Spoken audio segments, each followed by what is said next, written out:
My fiancé told me drunk, "I'm only with you until my ex gets out of prison. He's the love of my life, you're just a pathetic substitute keeping his bed warm." When I didn't react, she laughed, and said, "You're so pathetic you won't even fight for me." I didn't say a word. That was 5 weeks ago. Last night, she was crying at my door at 3 a.m., all bruised up, begging me to take her back. I'm staring at the bruises on her face through my doorbell camera at 3:17 a.m., watching the woman who destroyed my life 5 weeks ago now sobbing on my doorstep. Her mascara is running in black streams down her cheeks, and there's a cut on her lip that looks fresh. She's wearing the same dress she wore to our engagement party 8 months ago, the one where she told everyone how lucky she was to have found her person. "Please, Marcus," she's whispering to the camera, her voice cracking. "I know I messed up. I know what I said was horrible, but I need you. I'm so sorry. He hurt me, Marcus. Please just let me explain. But I'm not opening that door. Not tonight. Not ever." Because 5 weeks ago, Sarah Chen, the woman I'd planned to marry in 3 months, the woman I'd bought a house with, the woman who wore my grandmother's engagement ring, told me the truth about our entire 2-year relationship while she was drunk off her mind at my best friend's birthday party. But let me start from the beginning. 2 years and 4 months ago, I met Sarah at a coffee shop near the university where I worked as an IT administrator. I just finished a brutal day dealing with a server crash, and I was grabbing my usual, large black coffee, extra shot, when this stunning woman in front of me started laughing at something on her phone. "Sorry," she said, turning around with this infectious smile. "My friend just sent me the most ridiculous meme about computer programmers, and I couldn't help myself." She showed me her phone. It was one of those "it's not a bug, it's a feature" memes, and I actually laughed, which was rare for me back then. I'd been pretty isolated since my divorce 2 years earlier. "You work in tech?" I asked. "Medical billing software," she said, rolling her eyes. "Not exactly glamorous, but it pays the bills. I'm Sarah, by the way. Marcus. And trust me, I understand unglamorous tech work." We ended up talking for 2 hours. She was funny, smart, and had this way of making even mundane stories entertaining. She told me about her chaotic family, 5 siblings, all scattered across different states, and how she'd moved to Portland to figure herself out after a bad breakup. "What happened with the ex?" I asked, which looking back, was probably too personal for a first conversation. Her face darkened for just a second. "He made some really bad choices. Let's just say he's not available to date right now." I assumed she meant he was married or something. I was 32, she was 28, and we'd both been around enough to have relationship baggage. It didn't seem like a red flag. Our first official date was at this little Italian place called Nonna's on Division Street. Sarah ordered the gnocchi and spent 10 minutes telling me this elaborate story about how her grandmother used to make them from scratch every Sunday, complete with voices for different family members. I was completely charmed. "You're really easy to talk to," she said over dessert. We'd split the tiramisu. "I haven't felt this comfortable with someone in, well, a really long time." "Same here," I admitted. I was starting to think I was broken after my divorce. "What happened there?" "We grew apart. Wanted different things. She wanted to travel the world, and I wanted stability. No drama, really. Just incompatible life goals." Sarah reached across the table and squeezed my hand. "Well, I love stability. Drama is exhausting. If only I'd known." The next 6 months were honestly the happiest I'd been in years. Sarah had this way of making ordinary moments feel special. She'd leave little notes in my lunch, silly drawings or inside jokes about whatever show we'd watched the night before. She introduced me to this podcast called True Crime Garage and got me completely hooked. We'd spend Sunday mornings in bed listening to episodes and debating whether the hosts got the details right. She was affectionate without being clingy, independent without being distant. She had her own apartment in the Alberta district, but she started staying over more and more often. She kept a toothbrush at my place, then some clothes, then half her skincare routine took over my bathroom counter. "I think you're stuck with me now," she said one morning, watching me navigate around her face wash and serums. "I've basically moved in without asking." "I don't mind," I said, and I meant it.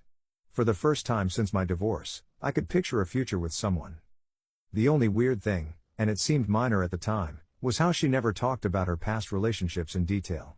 She'd mention her ex occasionally, usually when explaining why she didn't like certain movies or restaurants. "Oh, we used to go there all the time," but she'd always change the subject quickly.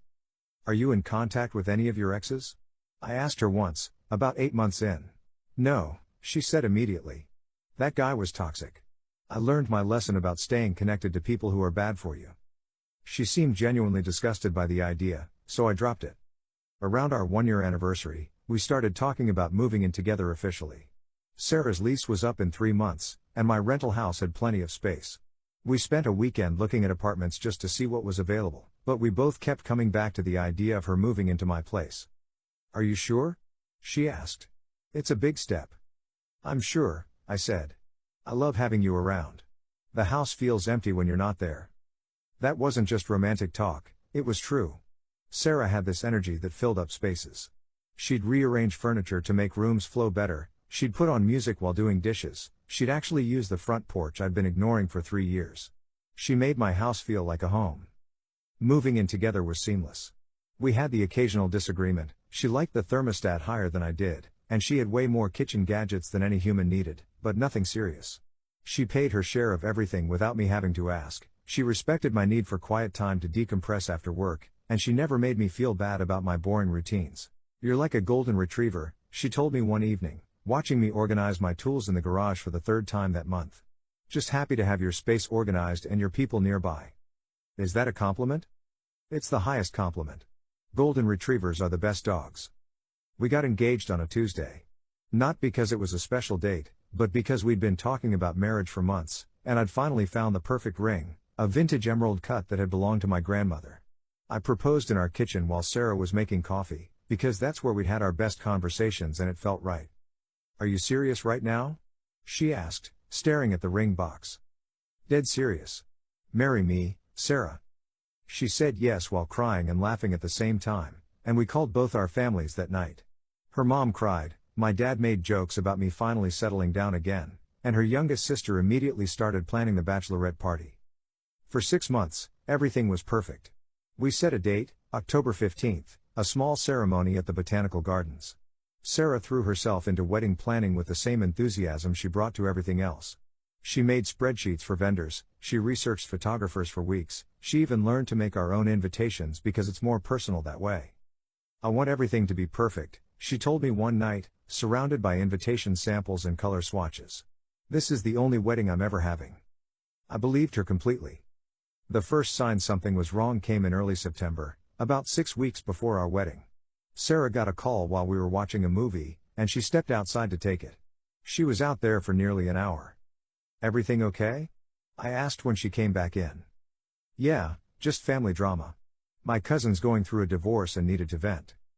But she seemed shaken up in a way that didn't match the explanation. She kept checking her phone for the rest of the evening, and when I tried to continue the movie, she said she had a headache and went to bed early. Over the next few weeks, these mysterious calls became more frequent. Always when I wasn't around, while I was at work, or in the shower, or running errands. And Sarah's mood started shifting in ways I couldn't predict. One day she'd be her normal, cheerful self, excitedly showing me photos of centerpiece ideas for the reception. The next day she'd be distant and snappy, getting irritated when I asked basic questions about vendor confirmations or timeline details. Are you getting cold feet about the wedding? I asked her one evening in late September. Because if you need to postpone or... No, she said, almost aggressively. Why would you even ask that? You just seem stressed lately. And you've been getting a lot of mysterious phone calls. She stared at me for a long moment, like she was deciding something. They're not mysterious. I told you, it's family stuff. My family's complicated, Marcus. Not everyone has nice, stable parents like you do. That stung because it wasn't true, my parents had their own issues, but I let it go. Wedding planning was stressful for everyone, right? But then came the night that should have been my wake-up call. It was October 2nd, 13 days before our wedding. We were at Jake's birthday party. Jake was my best friend from college and the guy who'd introduced me to half my friend group. The party was at his house, maybe 30 people, mostly couples from our social circle. Sarah had been drinking more than usual, which wasn't like her. She normally had 2 drinks max and switched to water. But that night she kept going back to the bar Jake had set up in his kitchen, and by 10 p.m. she was definitely drunk. I need some air, she announced, pulling me out to Jake's back deck. You feeling okay? I asked. I'm fine. Better than fine. You know what? I'm grateful. Grateful for what? She leaned against the deck railing and looked at me with this strange smile. For you. For this. She gestured vaguely between us. For having someone to take care of me. Something about the way she said it felt off, but I couldn't put my finger on why. I love taking care of you. That's what partners do. Partners, she repeated, like she was testing the word. Yeah. Partners. A few minutes later, Jake came outside looking for us. Sarah, your phone's been buzzing nonstop in the kitchen. Sounds urgent. Sarah's face went completely white. She rushed inside, and I followed a few steps behind. She was staring at her phone screen, and whatever she was reading made her hands start shaking. I need to go, she said, not looking at me. Right now. What's wrong? What happened? Nothing. I have to handle something. She left the party without another word of explanation, taking an Uber even though we'd driven together.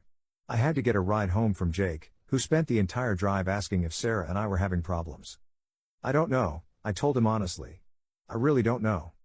When I got home around midnight, Sarah's car was in the driveway, but she was already asleep, or pretending to be. The next morning, she acted like nothing had happened. Sorry about last night, she said, making coffee like it was any other day. I got some bad news about my grandmother's health and I panicked. I should have explained better.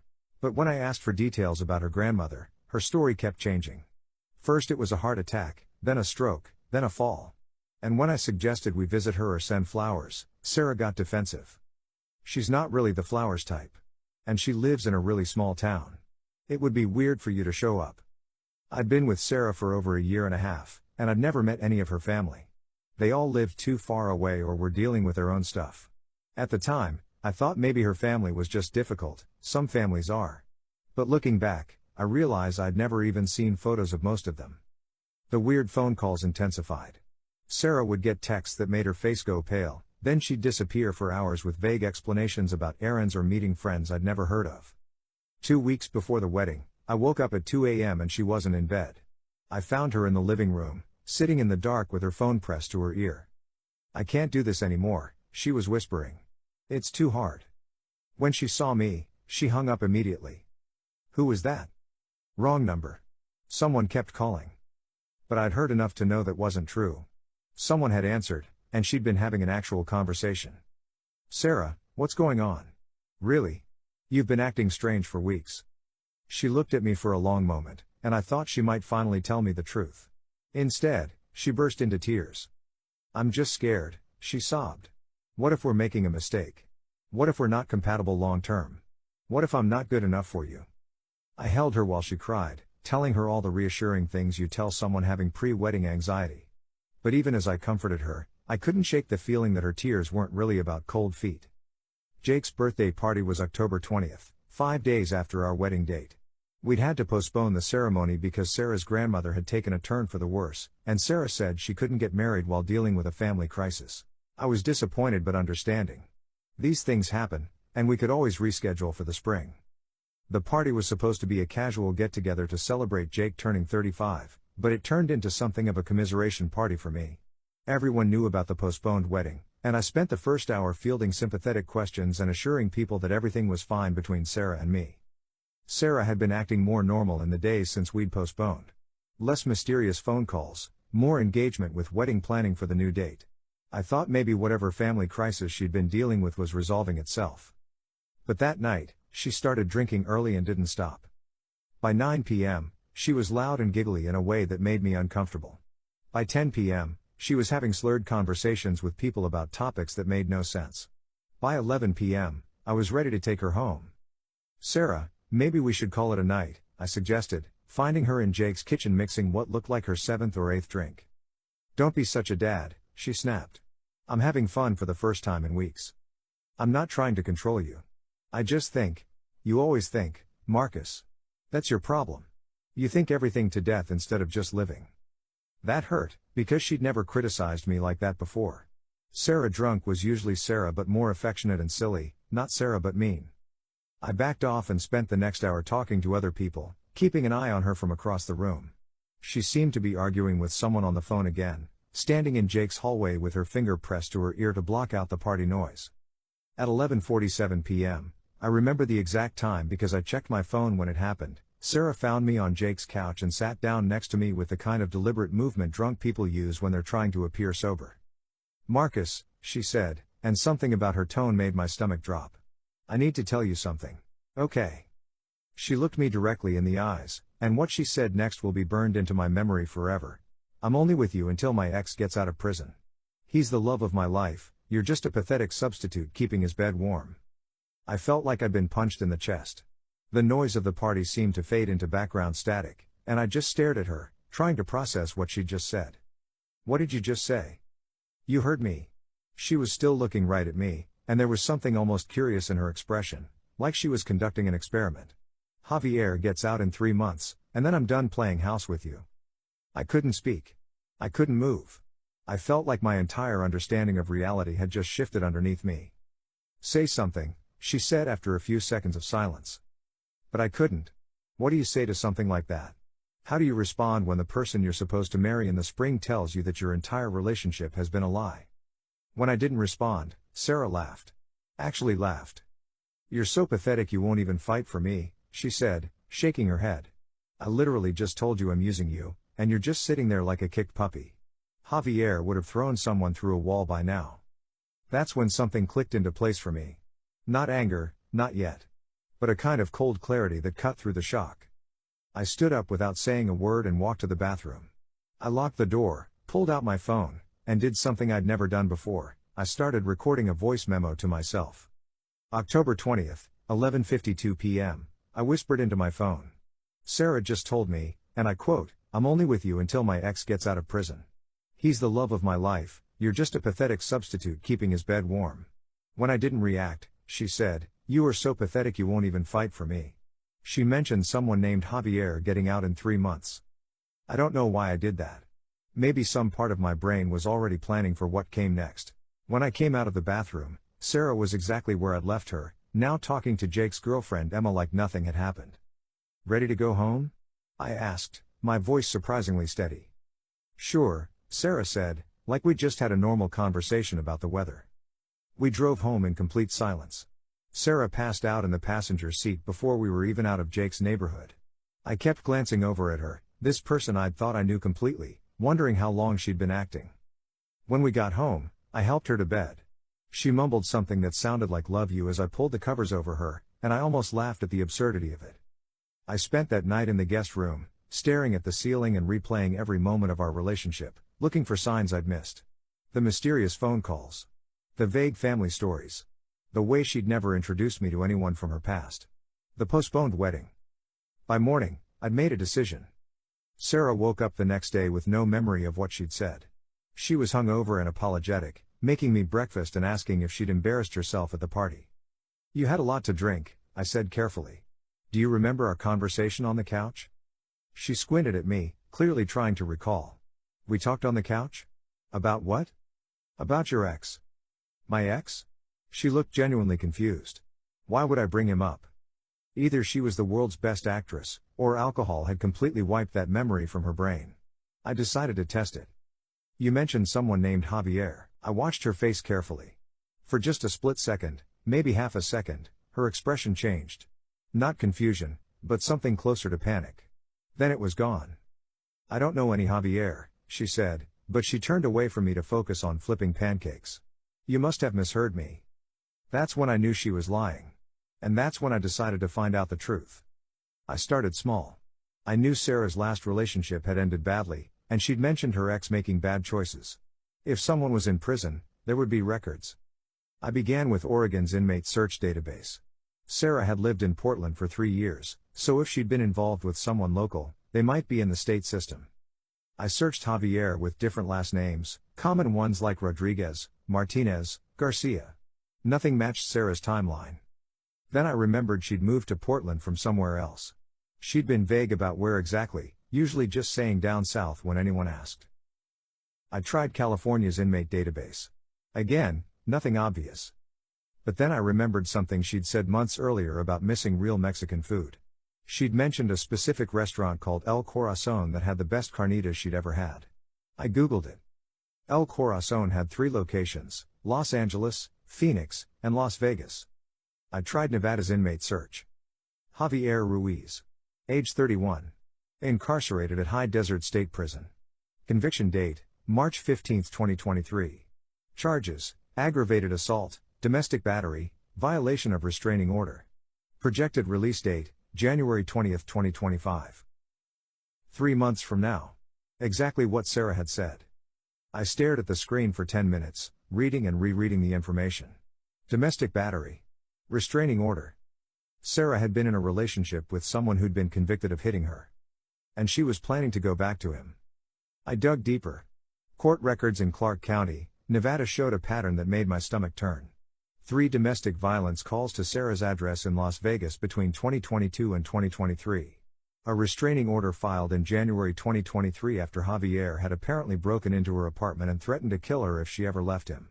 The final incident in March 2023 where neighbors called police after hearing screaming and sounds of a physical altercation. According to the police report, officers found Sarah with a black eye and bruised ribs. Javier was arrested at the scene. But here's what really got me, the victim impact statement Sarah had filed with the court. Javier Ruiz manipulated and controlled me for 2 years, she'd written. He isolated me from my friends and family, monitored my communications, and became increasingly violent when I tried to assert any independence. The night of his arrest, he told me he would hunt me down if I ever tried to leave Nevada or start a relationship with someone else. I am filing this statement to ensure the court understands the ongoing danger he represents to my safety.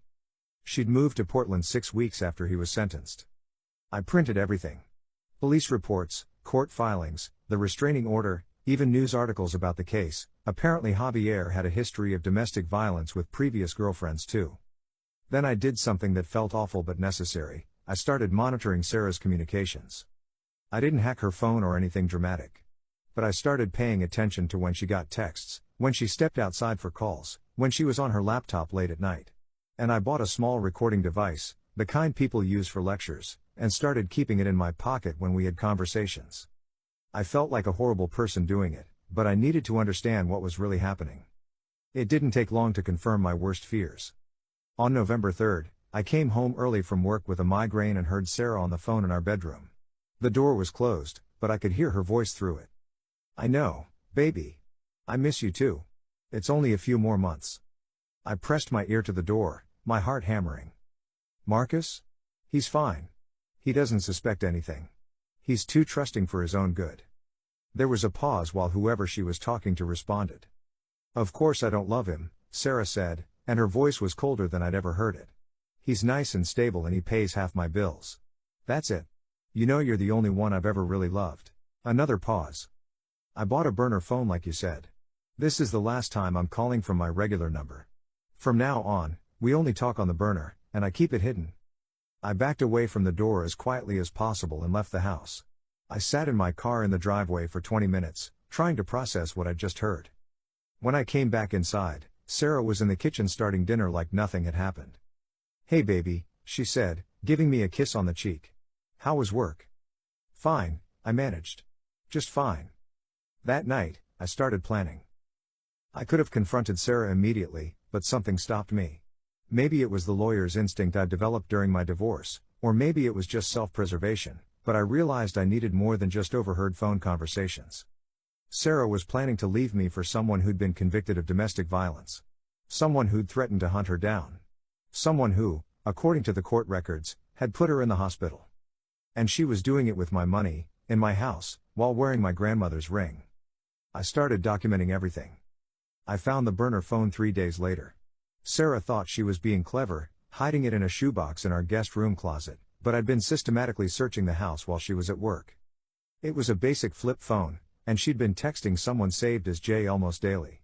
I photographed the entire message thread. Jay, 84 days baby. Can't wait to hold you again. Sarah, I dream about it every night. This fake life is killing me. Jay, just remember what we talked about. Don't let him get suspicious. Sarah, he's too stupid to get suspicious. Still hasn't figured out why I postponed the wedding. Jay, good. Keep playing the part. We're going to need his money for my lawyer fees when I get out. Sarah, how much do you think we can get? Jay, he owns that house, right? And he's got savings? Sarah, about 80K in savings, plus the house is worth maybe 400K. Jay, perfect. Soon as I'm out, we'll figure out how to get our share. I photographed every message, every date stamp, every character. There were hundreds of them, going back months. But the messages that really made me sick were the personal ones. Sarah, I hate pretending to care about his boring job stories. Jay, soon you won't have to pretend anything. Sarah, he thinks we're going to have kids together. Can you imagine? Jay, you'd never have kids with a weak man like that. Sarah, never. Our kids are going to be warriors, not whatever he would make. The worst part was reading how they talked about our intimate moments, Sarah describing our private conversations and even our physical relationship in crude detail, laughing about my pathetic romantic gestures and how desperate I was for her approval. I made copies of everything and stored them in 3 different places: my office computer, a cloud drive Sarah didn't know about, and a physical folder I kept locked in my desk at work. Then I hired a private investigator. I know that sounds dramatic, but I needed to understand exactly what I was dealing with. A PI named Rebecca Torres came highly recommended from a lawyer friend, and she specialized in domestic and financial fraud cases. What exactly are you hoping to prove? Rebecca asked during our first meeting. I showed her everything: the court records, the text messages, the timeline of Sarah's behavior changes. I need to know if this is just emotional infidelity, or if there's something criminal happening here, I said. And I need to protect myself legally and financially. Rebecca reviewed everything and whistled low. Your fiancé is running a long con, Marcus. This isn't just about her having feelings for someone else. Look at these messages about your assets, about getting their share. This is fraud. What kind of fraud? She's entered into an engagement with you under false pretenses, with the explicit intention of financial gain.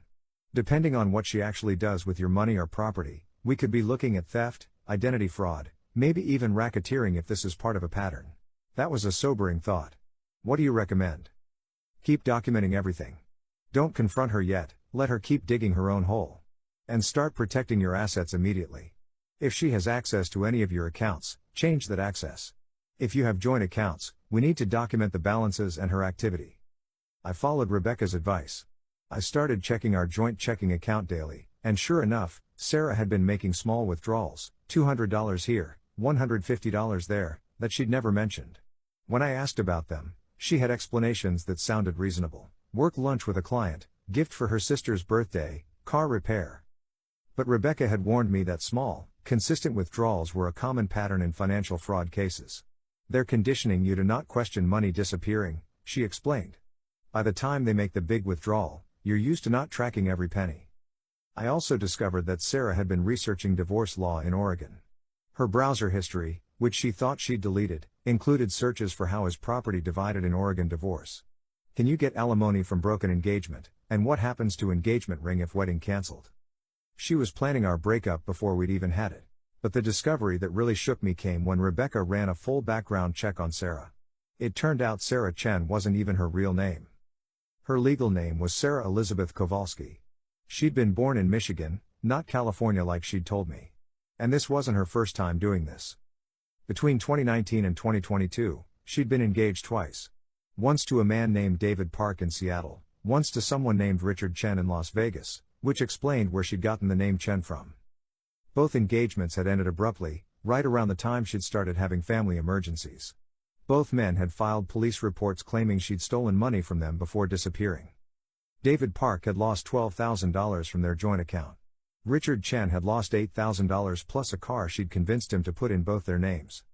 Your fiancé is a professional, Rebecca told me during our second meeting. This is what she does. She finds stable, financially secure men, builds relationships with them, gains access to their resources, then disappears when her imprisoned boyfriend is ready to get out. How many times has she done this? Based on what I can find? At least 3 times, including you. There might be more.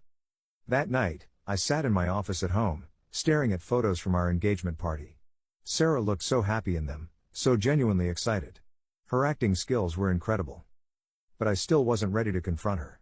Rebecca had advised me to wait until we had everything documented, and I wanted to understand the full scope of what Sarah was planning. The answer came sooner than I expected. On December 15th, I came home from work to find Sarah packing a suitcase. Taking a trip? I asked, trying to keep my voice casual. My grandmother passed away, she said without looking up from folding clothes. I need to go home for the funeral. Another family emergency. Another grandmother story. I'd lost count of how many health crises Sarah's various relatives had experienced over the past few months. I'm so sorry, I said, Because that's what you say when someone's grandmother dies, even when you know they're lying. When's the funeral? Tomorrow. In Sacramento. I'll probably be gone for a week, maybe 2. Family's a mess right now. Sacramento. That was new. Usually her family emergencies were in vague locations she never named specifically. Do you want me to come with you? For support? No, she said quickly. It's going to be really emotional and chaotic. Plus you'd have to take time off work. She left that evening, giving me a long hug and telling me she loved me. I'll call you when I land, she promised. She didn't call when she landed. She didn't call the next day either. On December 17th, I got a text, funeral was delayed. Family drama. We'll be here longer than expected. That's when I called Rebecca. She's not in Sacramento, Rebecca told me after making some calls. I have a contact who tracked her phone. She's in Las Vegas. Vegas? Why would she? Then it hit me. Javier's getting out early. Looks like it. His release date got moved up. He was released yesterday morning. My blood went cold. So Sarah lied about her grandmother dying so she could go be with him the day he got out of prison. That's exactly what happened. And Marcus? You need to protect yourself right now. Check your accounts, change your passwords, and make sure she doesn't have access to anything important. I hung up and immediately logged into our joint checking account. $43,000 was missing. Sarah had made a massive withdrawal the morning she left for her grandmother's funeral. She'd cleaned out almost everything we'd saved for the wedding, the honeymoon, and the down payment on a bigger house. I called the bank immediately, but they told me what I already knew. It was a joint account, and she had every right to withdraw the money. But it's theft, I said to the customer service representative. Sir, legally speaking, any account holder can withdraw any amount from a joint account. If you believe fraud has occurred, you'll need to file a police report. So I did. I drove straight to the Portland Police Bureau and filed a report for theft and fraud. I brought Rebecca with me, along with binders of evidence, the text messages, the court records from Nevada, the background check showing Sarah's real name and pattern of behavior. Officer Jennifer Walsh took my statement and reviewed everything I'd brought. This is definitely fraud, she agreed.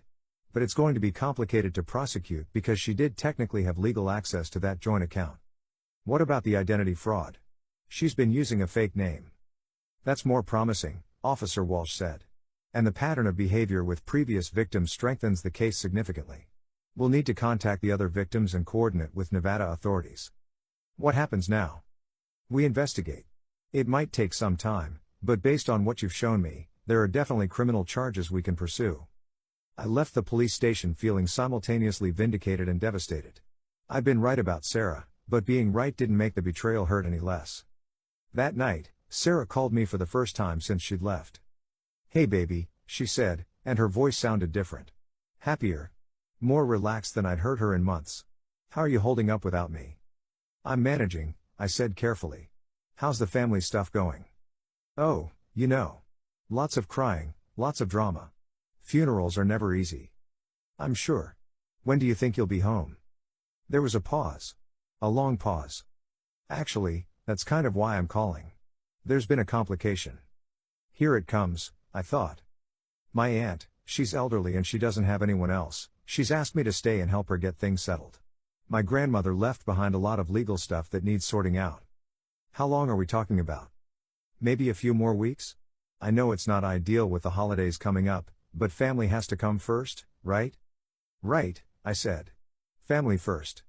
You're being so understanding about this, Marcus. I love that about you. After we hung up, I sat in our living room, my living room, looking at the Christmas tree we decorated together just 2 weeks earlier.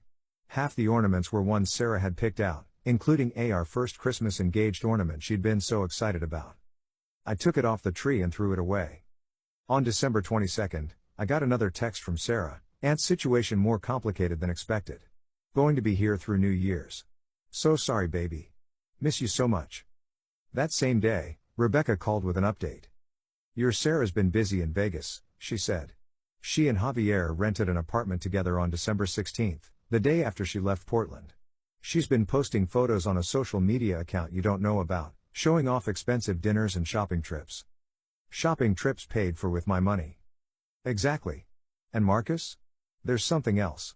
She's been calling herself Mrs. Ruiz on some of these posts. They might have gotten married. That hit me like a physical blow. While I'd been sitting at home worried about her fake family emergency, she'd been in Vegas marrying the violent criminal she was actually in love with, using money she'd stolen from me to pay for it. There's more, Rebecca continued. I talked to David Park and Richard Chen, her previous victims. They're both willing to testify about their experiences with her. And get this, she used the exact same story with both of them. Family emergencies, sick relatives, needing to travel for funerals. The same script. Word for word, according to Richard. She even used the same names for her fake relatives. I spent Christmas alone. Sarah sent me a text on Christmas morning. Merry Christmas, baby. Wish I could be with you. Aunt's doing a bit better but still needs me. Hope you understand. I understood perfectly. On December 30th, I got a call from Officer Walsh. We've got enough evidence to issue a warrant, she told me. We're charging her with theft in the first degree, identity fraud, and criminal conspiracy. The FBI is also interested because this crosses state lines and involves multiple victims. When will you arrest her? We're coordinating with Las Vegas PD. Should happen within the next few days. Sarah was arrested on January 3, 2025, at the apartment she shared with Javier. According to the arrest report Rebecca obtained for me, she was found with multiple fake IDs, nearly $30,000 in cash, and a detailed notebook containing information about targets including their financial situations, social media habits, and relationship histories. There were 12 men listed in that notebook. 12 men she'd researched as potential marks for this exact same scam. Javier was arrested too, on charges of conspiracy and receiving stolen goods. Apparently, he'd used some of my money to buy a motorcycle. But the story wasn't over yet. Sarah made bail on January 8, ironically, using money from one of her earlier victims who apparently still had feelings for her. She immediately started calling me. I didn't answer the first dozen calls, but she was persistent. She left voicemails that started out contrite and got progressively more desperate. Marcus, please call me back. I can explain everything. It's not what it looks like. Baby, I made some mistakes, but I love you. We can work this out. I never meant for any of this to happen. Javier manipulated me into it. I was scared of him. And finally, if you don't drop the charges, I'm going to tell everyone you abused me. I'll destroy your reputation. I saved every voicemail and forwarded them to Officer Walsh and my lawyer. On January 12, the local news picked up the story. Local woman arrested in multi-state romance scam ran on 3 different Portland news stations. They used Sarah's booking photo and mentioned that she'd stolen from multiple victims. The story went viral on social media within hours. I started getting calls from reporters, from other potential victims, and from people who'd known Sarah and wanted to share their own stories about her suspicious behavior. One call particularly stood out. It was from a woman named Lisa who'd worked with Sarah at her medical billing job. I knew something was off about her, Lisa told me. She was always getting these urgent phone calls that made her upset, and she'd take long lunches to deal with family stuff. But the weird thing was, she'd slip up sometimes and forget which story she'd told which person. What do you mean? Like, she told me her sister lived in Chicago and was getting divorced. But she told another coworker her sister lived in Denver and had just gotten married. Small stuff like that, but it happened all the time. Lisa also told me something that made my blood run cold. She asked me a lot of questions about my boyfriend. Like, really specific questions about his job, his income, where he lived. At the time I thought she was just being friendly, but looking back, I put Lisa in touch with the FBI agents who'd taken over the case. The investigation expanded rapidly. It turned out Sarah and Javier had been running this scam for years, targeting different cities whenever he got out of prison on various charges. Sarah would move to a new place, establish a fake identity, find victims, and extract as much money as possible before Javier's release date. The FBI estimated they'd stolen over $200,000 from at least 8 different men across 5 states. But while the criminal case was moving forward, I still had to deal with the personal aftermath. Sarah had taken more than money from me. She'd taken my trust, my confidence in my own judgment, my ability to believe that people could be genuinely good. I started seeing a therapist because I couldn't sleep, couldn't concentrate at work, and couldn't imagine ever trusting anyone in a romantic relationship again. This wasn't your fault, Dr. Martinez told me during one of our sessions. Professional con artists are experts at manipulation. They study psychology, they practice their techniques, and they specifically target people who are trusting and emotionally open. But I should have seen the signs. Maybe. But the signs you're talking about, mysterious phone calls, vague family stories, those could describe a lot of people dealing with legitimate family problems. You interpreted her behavior in the most charitable way possible because that's who you are as a person. That's not a flaw. Dr. Martinez was right, but it didn't make me feel less stupid. The hardest part was telling my family and friends what had really happened. I'd spent months defending Sarah, making excuses for her behavior, telling people that everything was fine between us. Jake was furious when I told him the truth. I knew something was wrong that night at my birthday party, he said. The way she was talking to you, it felt cruel. I should have said something. What would you have said? That my fiancée seemed mean when she was drunk? I don't know. Something. But my dad had the reaction that surprised me most. I'm proud of you, he told me during a phone call. Proud of me for what? Getting scammed by a criminal? Proud of you for handling it the right way. You could have confronted her immediately and probably never gotten your money back or seen her face justice. Instead, you were smart about it. You built a case, you protected yourself, and you made sure she couldn't do this to anyone else. He was right about that. Because I'd been methodical about gathering evidence, the prosecutor had everything she needed to build a strong case against Sarah and Javier. On February 14, Valentine's Day, which felt like cosmic irony, Sarah's lawyer called mine with a plea deal offer. She would plead guilty to theft and fraud charges, serve 18 months in prison, pay full restitution to all victims, and provide information about other potential victims and accomplices. In exchange, the more serious conspiracy charges would be dropped. What do you think?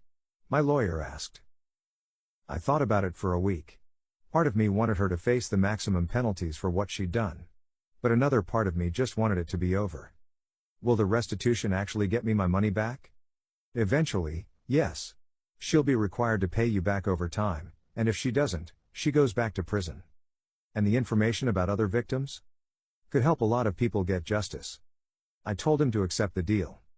Sarah pled guilty on March 1st. I attended the hearing, sitting in the back of the courtroom while she stood before the judge and admitted to the crimes. She looked different. Thinner, older, like the stress of being caught had aged her months and just weeks. When the judge asked if she had anything to say before sentencing, she turned around and looked directly at me. I'm sorry, she said, and for a moment she sounded like the Sarah I'd thought I knew. I'm sorry to everyone I hurt. Then she was led away in handcuffs. Javier got a harsher sentence, 3 years, because of his criminal history and the domestic violence charges. But the story still wasn't over. 5 weeks ago, on a Tuesday night, I was having dinner with my coworkers when my phone started buzzing with notifications. Text messages from numbers I didn't recognize. Dude, isn't this your ex-fiancée? Marcus, you need to see this. Call me ASAP. The messages all included links to local news articles with headlines like romance scam victim hospitalized after domestic violence incident and convicted fraudster attacked by ex-boyfriend. Sarah had been released from prison 3 days earlier after serving 13 months. She'd gotten time off for good behavior and for providing information that led to other arrests. According to the news reports, she'd gone directly to Javier's halfway house when she got out. He'd been released 2 weeks earlier on parole. The reunion didn't go as planned.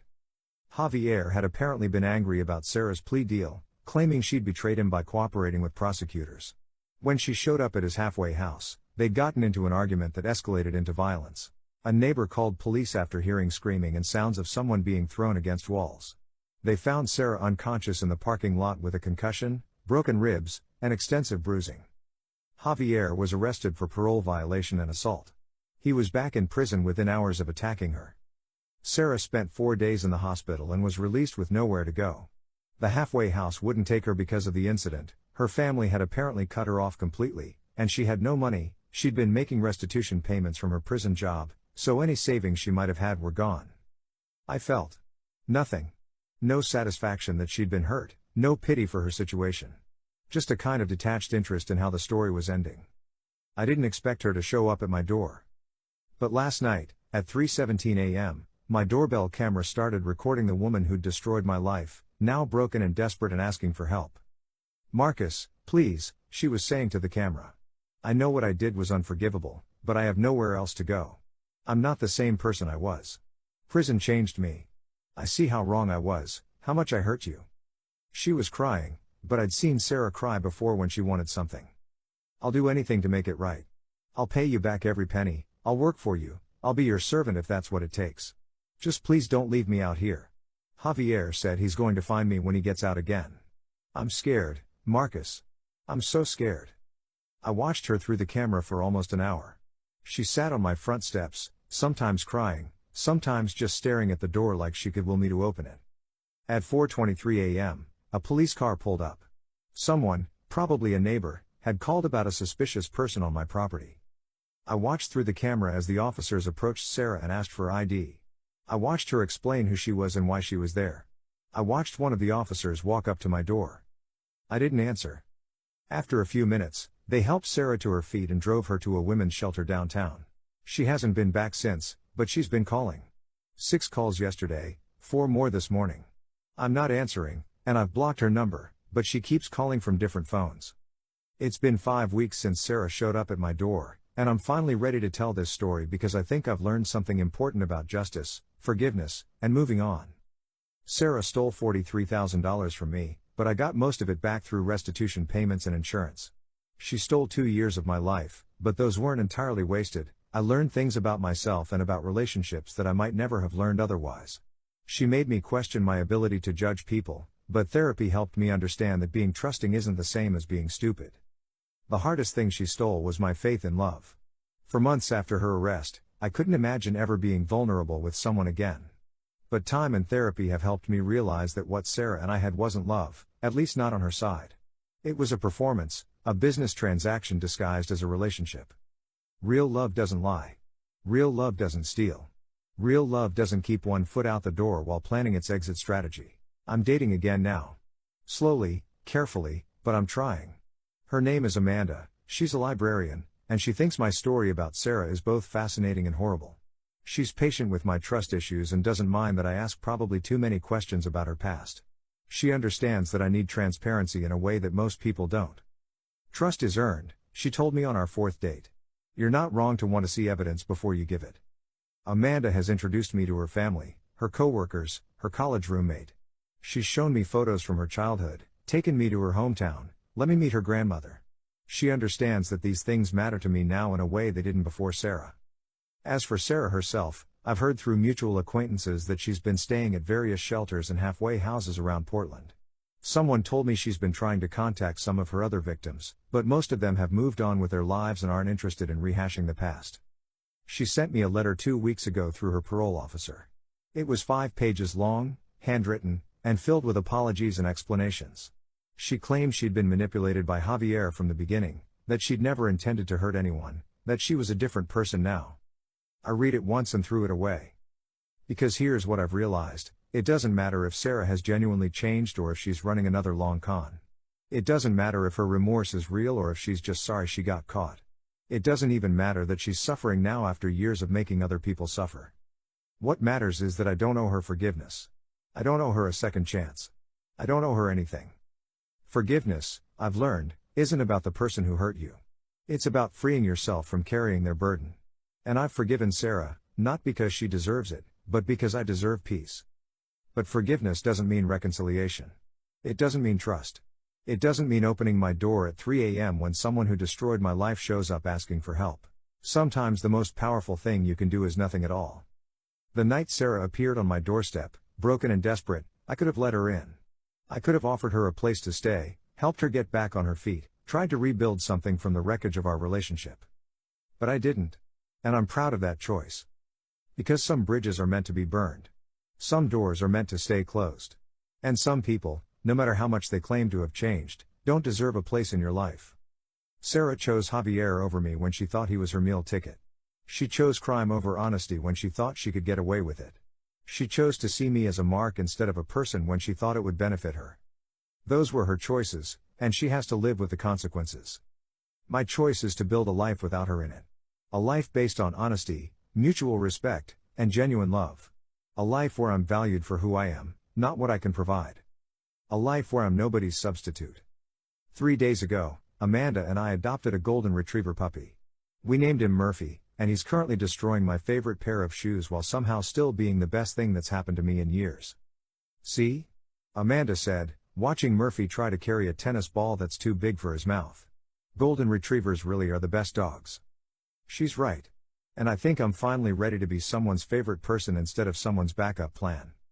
Last night, Murphy woke me up barking at something outside. I checked the doorbell camera, half expecting to see Sarah again. But it was just a raccoon going through the neighbor's garbage. I went back to bed, and for the first time in over 2 years, I slept peacefully through the night. Sometimes the best revenge is simply living well. And that's exactly what I'm doing.